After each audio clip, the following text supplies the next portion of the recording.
Hey, what's good, YouTube? Today we're gonna react to Nas Ebk arrested for Times Square's murder. But let's get into the reaction.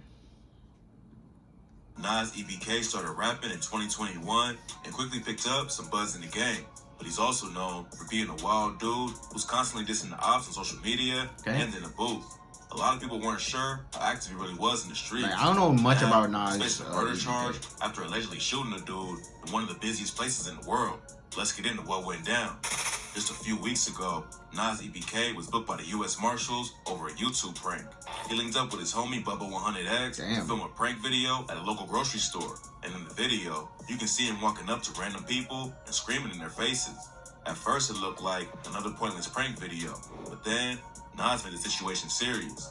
He grabbed a hat from one of the store's employees, then told him, "Walk toward me again and I'll violate you." Instead of deleting the footage and keeping it moving, they posted everything, and Nas ended up getting booked on possession of a weapon for unlawful purposes, simple assault, terroristic threats, and disorderly conduct. Damn. Getting arrested for a YouTube prank is bad, but that's it's nothing crazy compared to the charge he's facing now. Earlier this week, Nas was booked on a second-degree murder charge for allegedly shooting and killing the dude in Times Square on February 9th. Damn. According to reports, Nas got into an argument with a dude named Nas Ebk on the corner of 44th Street and 8th Avenue. Then, the situation got so heated that Nas allegedly upped the strap and shot Sibby in the chest. It's not clear if the shooting was caught on surveillance cameras, but a video came out showing Sibby running for help before he collapsed to the ground and tragically passed away. Nobody really knows what went down yet, but after the news broke, Nas hopped on IG and posted a pic that just said, "Innocent," and captions it with, "Only God can judge me. Be home soon. Free the gods." According to rumors, Sibby was affiliated with the YGs, and that's why Nas had issues with him. Not much is known about Nas' early life, but he grew up playing basketball and wasn't always active in the streets. Eventually, he started hustling just to support himself, but he told Say Cheese TV, "I was always money motivated. I was never trying to just be a hood nigga or trying to kill and be dirty and shit. That's not my type of party, bro." Back in the day, he was just trapping for himself and wasn't claiming any sets. But that changed after his homies hit a lick on him. According to Nas, his friends set him up to rob him for a pound of weed. After that, Nas linked up with dudes from Southside and DOA, like K-Flock, and set the trend, and has been repping DOA ever since. The Bronx is one of the wildest places in the world. There's a lot of beef between different hoods, and Southside has issues with sets all over the city. Southside beefs with the YGs and the OGs, which used to be the same crew back in the day. But after some people at the top crossed each other, they split into two crews that are still beefing today.